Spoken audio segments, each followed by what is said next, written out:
My name is Howard McGill. I'm with Roadmap Technologies from the U.S., Central U.S. I've been coming here for the last couple of years. It's the first time I'm speaking here, so I'm pretty excited. I want to welcome everybody to this session, Managing AppV Environments, Infancy, Adolescence, Maturity. The idea behind this session kind of goes back a couple years ago. I came to this AppManagEvent a couple years ago to see how people in the area were doing application packaging and alternatives to what we had in the US. So one of the things I would like to do today is have an open discussion, so feel free to comment or ask questions and kind of learn what some of your experiences have been and are, and maybe some of the directions that you guys are going in as far as managing application virtualization. So, that's not going to work.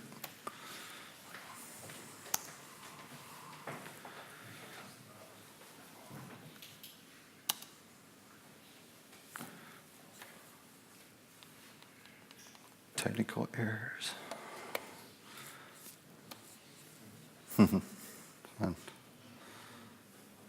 So, yes, this is a warning. It's mostly going to be PowerPoint, open discussion, so now's your chance to leave if you do not want to sit through this. I'm not the smartest person in the room, so I do make mistakes and stuff. And I'm not the world's best speaker, so. Topics of this session, discuss roadblocks and different phases of implementation, getting started with use cases for AppV, expanding AppV usage throughout the enterprise, and trials. Some of our trials and tribulations of deploying to multiple environments. So here I'd like to ask, how many here are using AppV today? Wow, all right. How many are using it in a use case scenario only? Citrix? SCCM? So use case, when we start with clients implementing AppV, we find a simple use case. With healthcare clients, it's generally legacy applications that they have to maintain data for when they move to Windows 7 or Windows 10. So that was the use case to get application AppV started with those clients, and then it kind of grows from there. And we've kind of worked with leveraging AppV for acquisitions, domain migrations, stuff like that. So is anybody using a hybrid environment where you're using standalone maybe through SCCM and the infrastructure? Excellent. I believe that there's not one single solution. It's always going to be a mixture of deployment types. So the infancy phases that we generally go through is identifying what the customer has software assurance and what is their use case. Does anybody remember what their original use case was, why they started AppV, that they want to share? No? All right. Solution, something like using an old version of Office or something like that? Yeah. We have some customers who run 6 different versions of SAP. So as they acquire new companies, they want to maintain that version of SAP, and they never merge everything. So they literally run 6 to 7 versions of SAP through Citrix. Then identifying how they want to deploy it. So it seems like everybody here is already familiar with AppV and how to deploy, so we're going to kind of skip the infancy phase, kind of go to the next phase, unless anybody has any questions or discussion. All right. So the next phase is the adolescent phase. This is the phase where our customers start taking that use case and expanding it to more environments. And whether it's new and existing environments, or new environments or existing environments, and what type of environments. One of our customers, actually two of our customers today, they deliver to VDI and Citrix through the AppV management server and deliver to the desktops through SCCM, but without the SCCM AppV environment. Also, when we work with our customers for acquisitions, we are able to publish applications for the transition. So HR can use SAP, and we can start bringing in some of their applications from their environment and getting access to those while we transition the domains over.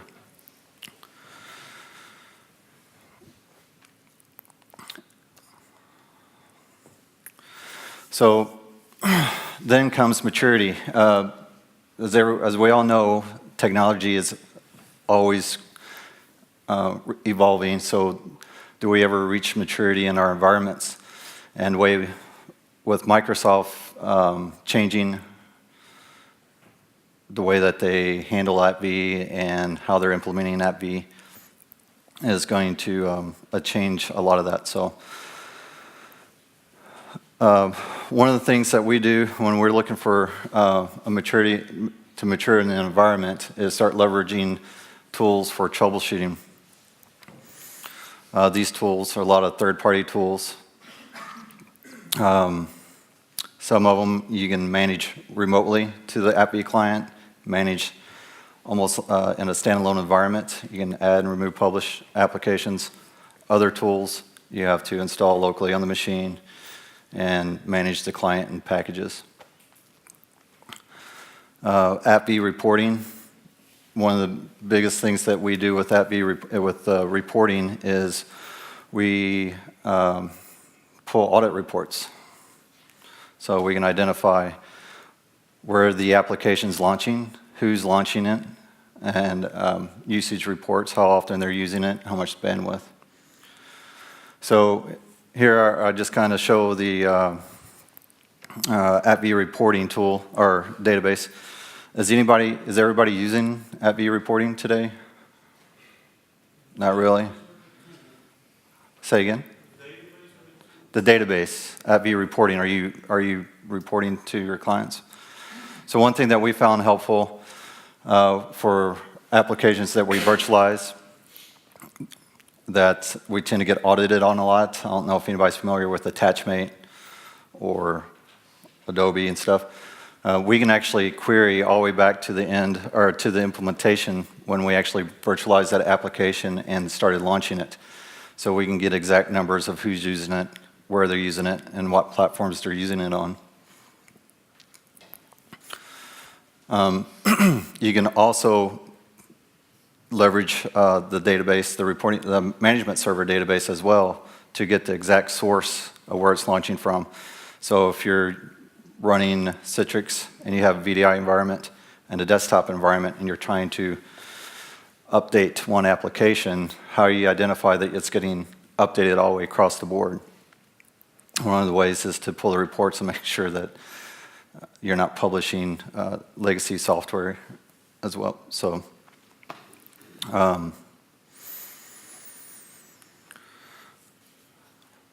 leveraging the reporting databases can be very important. We have one customer who is actually monitoring their VDI environment by pulling reports on usage, so that way they can identify how many VMs that they need on top of the reports that they get from VMware. So as we just kind of went over, get creative. You can use the databases, the reporting to pull audit information, identify application source. So, and as you're trying to mature your company, some of the problems that I've always had with clients, especially with Citrix administrators. Wait a second. Any Citrix administrators in here? All right. Oh, there's one. One of the problems that I've had with implementing AppV with our customers is a lot of the Citrix admins don't want to troubleshoot the application. So there's a gap, and not just Citrix admins, but also help desk. So it's very important to get the training in to train. They don't need to know how to sequence, but they need to know how to troubleshoot, where to look, what logs to look at, just like any other install or any other application. But it can hinder a lot of things as far as delaying resolutions if they don't know how to troubleshoot. So they're looking in program files instead of program data. So there's a lot of gap when you're implementing AppV. Has anybody seen issues trying to get support to buy into application virtualization from a support side? So there are tools out there, and I promised myself I'd be vendor agnostic today. I'm not going to mention any names. So, but there are tools out there, and there's that you can work with. If you're interested in those tools, feel free to come to me after the session.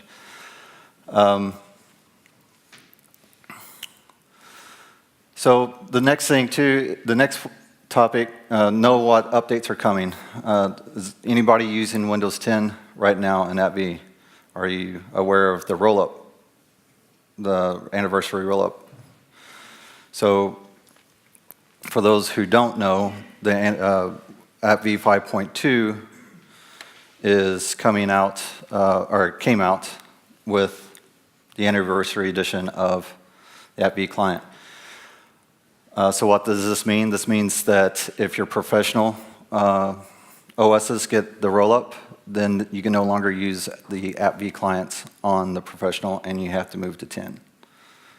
So it's very important to know that if you're patching and rolling up the OS, you need to make sure that if you're on professional, you're going to have to move forward.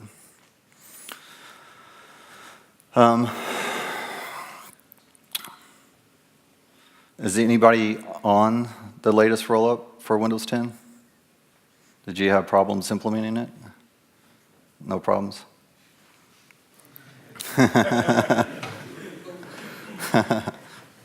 So there's things to make sure that you have in place in any growing enterprise or new technology. It's always important to have standards and processes in place, naming conventions, and being able to associate the applications and versions across all environments.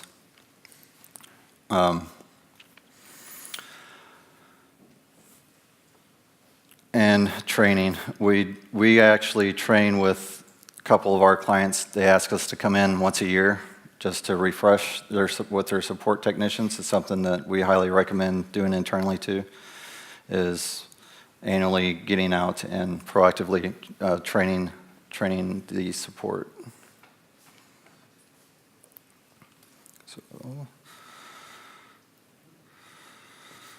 So this is probably going to be the fastest, quickest session today.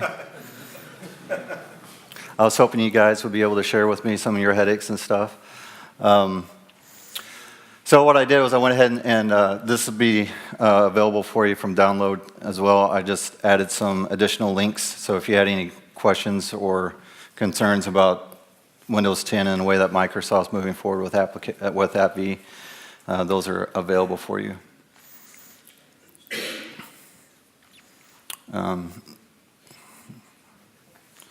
Any questions? Can you show me one of your tools? One of my tools.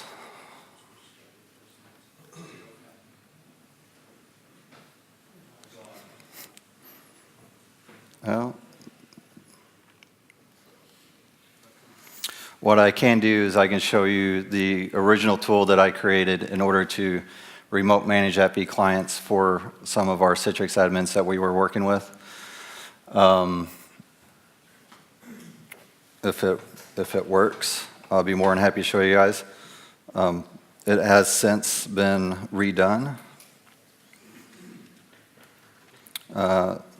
with a new interface. So if this comes up, I wasn't going to originally do this, but since we have plenty of time and nobody else is talking today, so let's see if it'll fire up.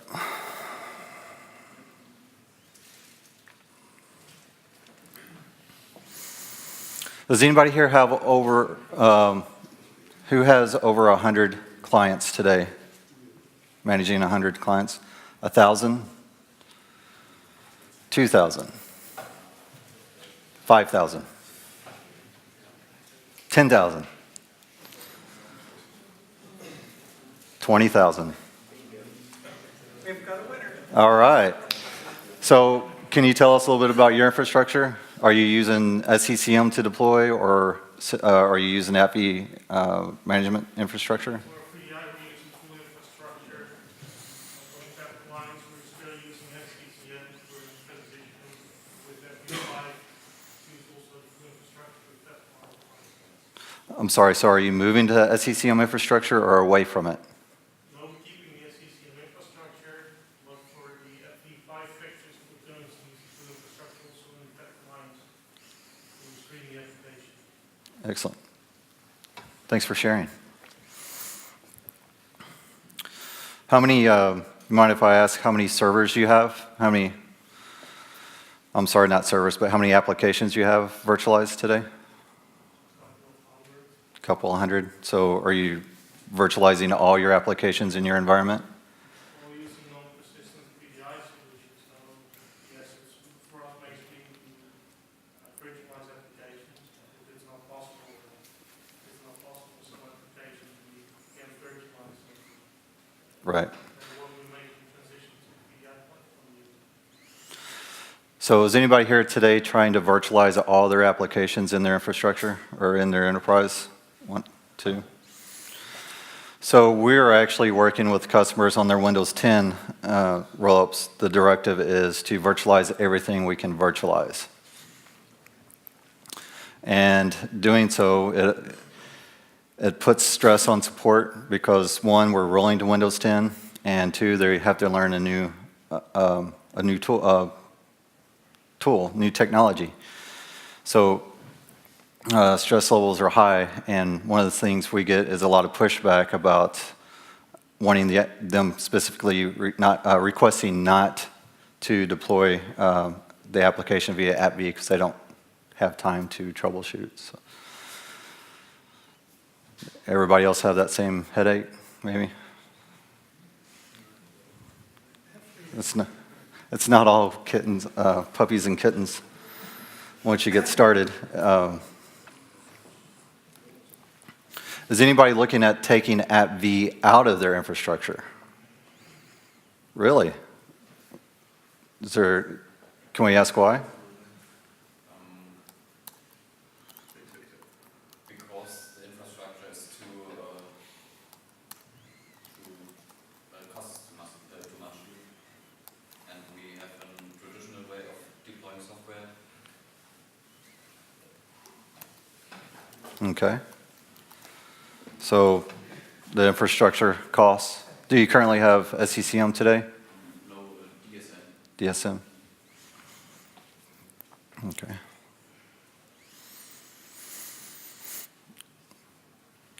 Would it be helpful if you guys had a tool that you can remote connect to a client and not affect the user experience?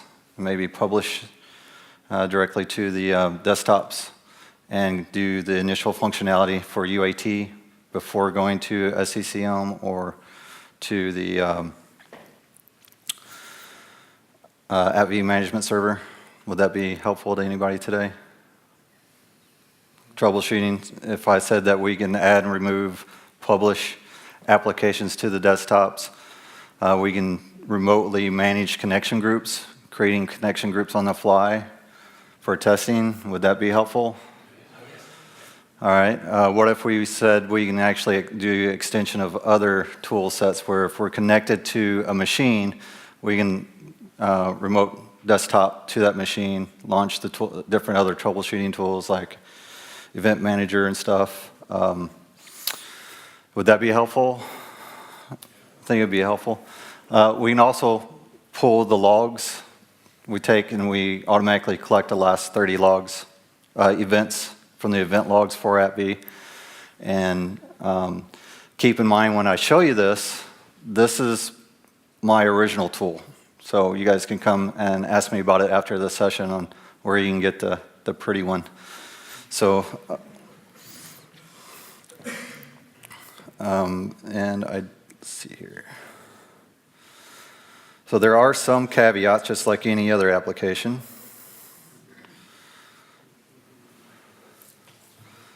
I'm going to go ahead and stop this.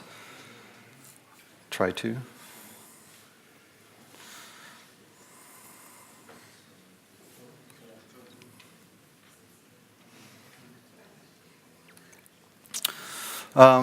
So I'm going to go ahead and give you guys the session code. Session code is 62.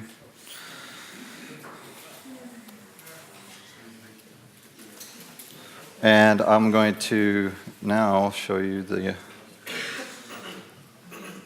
this tool when I originally created it is functional. It is functional. It's not sexy or anything. It's just kind of out there. This original tool is all done in PowerShell. So here, the dependencies for this is when an RM has to be enabled. PowerShell 3 is the minimum requirement for PowerShell. Set execution policy needs to be set to remote sign, but with the latest versions, we can actually manage the PowerShell security on the target machine, so we can elevate it and then set it back. We are logging every action, so any step that you take as far as grabbing the package information, disabling that package, removing the package, it's all tracked down in a logging file here, and you can export that later. So if you go through certain steps for troubleshooting, we'll log the steps that you took. You can export it out, put it in your ticketing system. If you want to manage the client, like I said, I wasn't going to show this today, but we had the time. So we can connect to here. Let's see if we do. So we can manage connection groups. Unfortunately, it's grayed out because there's not a machine. It's not connected to a machine. The PowerShell policies, we can go up here and manage that here, and the tool itself. We can go to computer management services. When we're connected to a machine, we can remote to the grab the client information and get the configuration and actually change the settings to the client if it's not managed by group policy. Same thing with the package information and publishing server and et cetera processes. So later on after this, you can feel free to come talk to me and I can tell you where you can get the sexy version at. All right, well, again, my session code is 62, and that's pretty much it. If nobody has any questions, quick, easy, simple. All right, thank you guys.